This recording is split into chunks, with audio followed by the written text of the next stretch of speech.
વાવડીના પાદરમાંથી એક વ્યક્તિએ એક નાનકડી ચિઠ્ઠી લખી. કાગળની એક ચિઠ્ઠી લખી કે રાજના કાયદા ફેરવવા હોય તો ફેરવી નાખજો, પણ ધોળાદીએ જો ધારીને ઘમરોળું તો માનજો કે હું લિખિતન રામવાળો.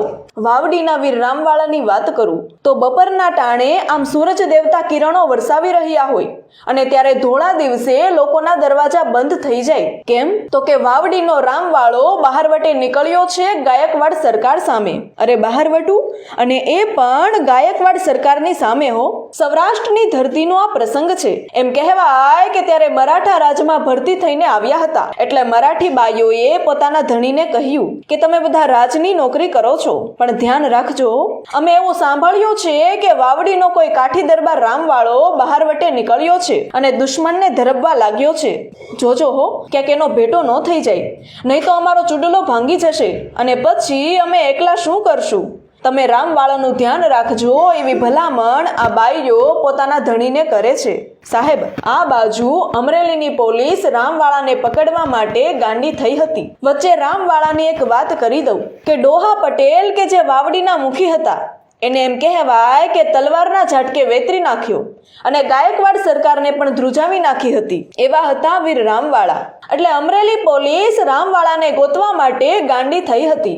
આ બાજુ રામવાળા બહારવટે ચડ્યા છે, તેઓ ખીજડીયા ભાંગવા આવ્યા છે અને ત્યારે રામવાળા પ્રજાને ફોલી ખાનાર એક વાણિયાનો પટારો ખોલવાની કોશિશ કરે છે.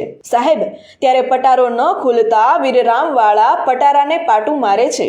એમ કહેવાય કે મર્દના જમણા હાથ અને જમણા પગમાં વધારે તાકાત હોય છે, પણ તે દિવસે વીર રામવાળા ડાબા પગે પાટું મારે છે અને ત્યાં તો આમ પટારાના ભાંગીને ભૂકા કરી નાખ્યા. પરંતુ કઠણાઈ એટલી હતી કે રામવાળાના ડાબા પગમાં પટારાની એક નાની એવી ખિલ્લી વાગી ગઈ અને એ ખિલ્લી વીર રામવાળાને છેક સ્વર્ગના સીમાડે મૂકવા ગઈ હતી. હો બાપ, પાટું મારીને જ્યારે રામવાળાએ પટારો ભાંગ્યો એટલે આ એક નાની એવી ખિલ્લી વીર રામવાળાને લાગી ગઈ. વીર રામવાળાને ખિલ્લી વાગી હતી એટલે પગ પાક્યો. તેમને પગમાં અસહ્ય પીડા શરૂ થાય છે. ખીજડીયા ભાંગીને વીર રામવાળા ગુજરિયામાં કાળુ ખુમણ કાઠી નામના એક દરબારને ત્યાં રહે છે. એક બાજુ ખિલ્લી વાગી છે અને બીજી બાજુ અમરેલી પોલીસ વીર રામવાળાને ગોતવા માટે ગાંડી થઈ છે. હો, પગ પાક્યો હોવાથી અસહ્ય પીડા શરૂ થાય છે અને અધૂરામાં પૂરું. નાગ અને મેરુ રબારી સિવાય રામવાળાના બધા સાગરીતો તેમને છોડીને જતા રહે છે. એમ કહેવાય કે નાગ અને મેરુ વીર રામવાળાને માથે ઉપાડીને જુનાગઢ નજીક બિલખામાં એક કાઠી દરબારને ત્યાં લઈ આવે છે. સાહેબ, પગની પીડા તો વધતી જાય છે, અસહ્ય પીડા અને પગમાં લવલવાટ શરૂ થાય છે. વીર રામવાળાને અંતિમ વેળા નજીક દેખાય છે એટલે તેઓ ગિરનાર જઈને રહેવાની ઈચ્છા વ્યક્ત કરે છે. ત્યારે નાગ અને મેરુ આ બંને સાગરીતો વીર રામવાળાને બળદગાડામાં બેસાડીને ગુપ્ત રીતે જૂનાગઢની ગોદમાં બોરિયાગાળા નામની ભયાનક ગુફામાં લઈ જાય છે. ગુફામાં વીર રામવાળાની સાથે બંને સાગરીતો પણ રહે છે. એક દિવસનો સમય છે. નાગને મેરુ પર શંકા જાય છે એટલે તે વીર રામવાળાને કહે છે કે આ મેરુ આપણને મરાવશે, એના કરતા આપણે જ એનો ડોળ કાઢી નાખીએ. પરંતુ પોતાને ખભે ઉપાડીને લાવનાર સાથી સાથે આવો વિશ્વાસઘાત કરવાની વીર રામવાળા ચોખ્ખી ના પાડે છે. એમાં બને છે એવું કે આ વાત મેરુ બહાર ઊભો સાંભળે છે. બીજા દિવસે મેરુ રબારી નાગને કહે છે કે હવે આ જગ્યાએ લોકોની અવરજવર ચાલુ થઈ ગઈ છે, એટલે આપણે હવે બીજી જગ્યા ગોતવી પડશે, કારણ કે તેઓ છુપાઈને રહેતા હતા. મેરુ અને નાગ નવી જગ્યા શોધવા માટે નીકળે છે. બંને ઝાડ નીચે આરામ કરવા બેઠા છે અને ત્યારે નાગને ઊંઘ આવી જાય છે. સાહેબ, ત્યારે તેનો મિત્ર મેરુ રબારી હળવેથી જામગરી વાળી બંદૂક ઉપાડે છે અને ગોળી મારીને નાગ રબારીને વીંધી નાખે છે. હવે શું થાય છે એ સાંભળજો હો. નાગને ગોળી મારીને મેરુ સીધો જૂનાગઢ જાય છે અને મોહબ્બત ખાનની ફોજને કહે છે કે રામવાળો બોરિયા ગુફામાં બેઠો છે, તેની સાથે કોઈ નથી, તેની પાસે જામગરી વાળી બંદૂક છે અને તેમાં માત્ર એક જ પડાકો થઈ શકે એટલી જામગરી વધી છે. નાગની વાત સાંભળીને સૈનિકોની ફોજ નીકળે છે.